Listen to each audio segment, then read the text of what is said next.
So, now, remember, dito sa chapter 3 natin is more on pictures ang meron dito. Yung perspective and etc. Diba? Nandito yan sa chapter 3. Yung mga menu, brochures, kagaya ng mga equipment, diba? Nandun yan sa chapter 3. Dito sa chapter 5, yung tinatawag natin na financial statement or FS, more on expenses lang to. Okay? So, more on computation siya. Dito sa land and building, we already discussed this one. So, pwede mong i-zoom in, pwede mo rin i-zoom out.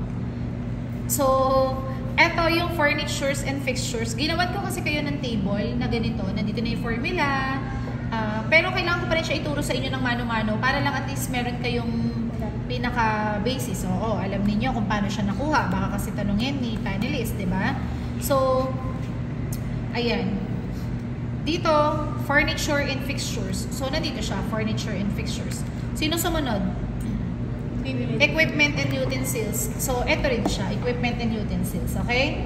Then, next is legal documents. So, yun din siya. Okay? So, mamaya ituturo ko sa inyo. Dito muna tayo sa furnitures and fixtures. Example, dito sa floor layout, ayan, pakita mo yung floor layout. O, dito sa floor layout, yan. Ilang round table yung kailangan natin? Can you please brighten your round table? Sige, wag na kung tatagal pa. Ayan, mabilis na naman pala. Ayan, bibilangin natin ngayon kung ilang, wag masyado. Kung ilang table yung kailangan natin. Sige, go, balik doon. So, yan. Dito, ilang round table muna tayo na good for 4.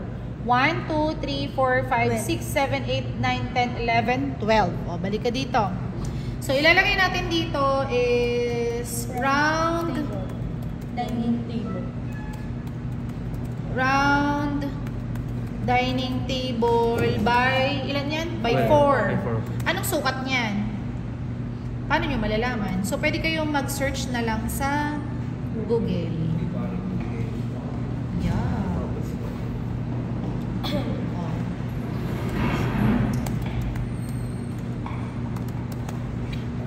So, dito, ang size niya sa pang restaurant, example is between 36 inches by 40 inches. Balik ka doon. Lagay mo to. 36 inches or pwede naman ding ang inches ay ganun lang, di ba? So, ngayon, ilang piraso yung nakita natin doon? 12. Saan ko ilalagay yun? Dito. Ano yan? Unit. Per piece ba yan? Per set?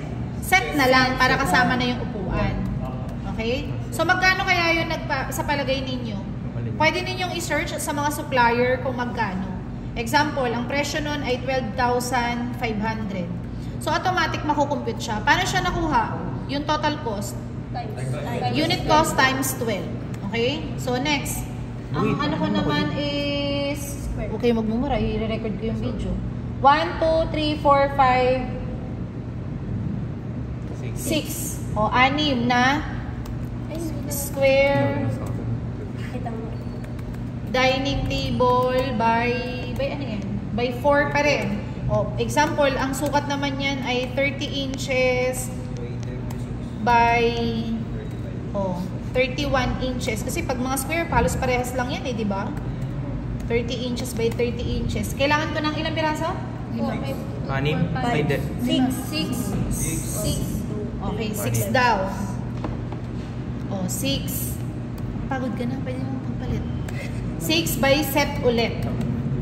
Magkano yan? Mas maliit yan. So, siguro baka mas mura yan. Example, ganyan. Automatic makukompute siya ulit. Eto, paano siya na-compute? Okay, ipa-plus lang to lahat hanggang doon. Eto, sosobrahan ko na lang to. Para kung makulangan, ay sumobra man, i-delete nyo na lang. Diba?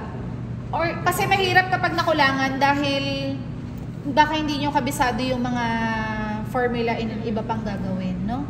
So, yun yung para sa furnitures and fixtures. Dito naman tayo sa equipment and utensils. Punta ka dun sa equipment mo. Chapter 3, equipment.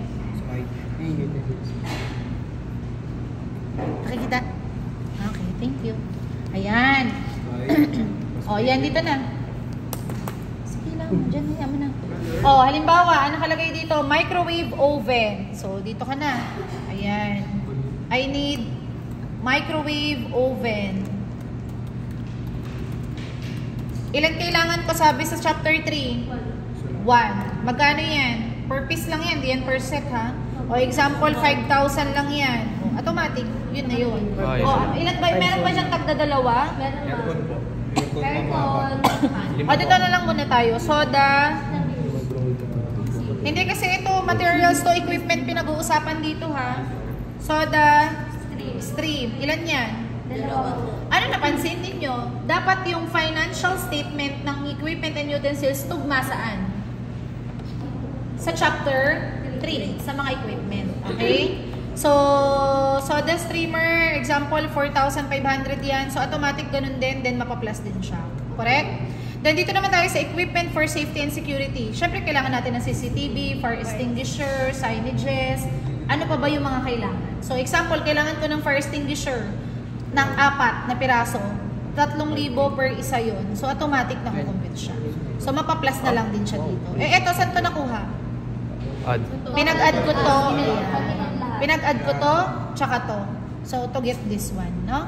So, yun siya. Chapter 3 lang yan, ma'am. Dito yan, sa ano?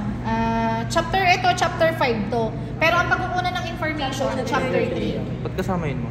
Ang alin? Hindi, yung itong tatlo. Di ba dati itong dalawa lang? O hindi? No, eto, okay, ulit. Eto, to get this one, yung item cost dito, eto yung pagpaplasin mo lahat. And dito naman, para makuha mo yung item cost dito, pagpaplasin mo to lahat. Mula lang dito sa CCTV, pababa. To get the total cost, pagpaplasin mo to, okay. at saka to. Ayan yung formula. Ito, tsaka ito, ipa-plus. Yun yung sagot dito.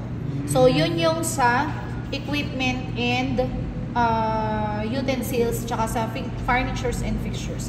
Nakuha? Do you have any question? Wala. Okay, patay mo na.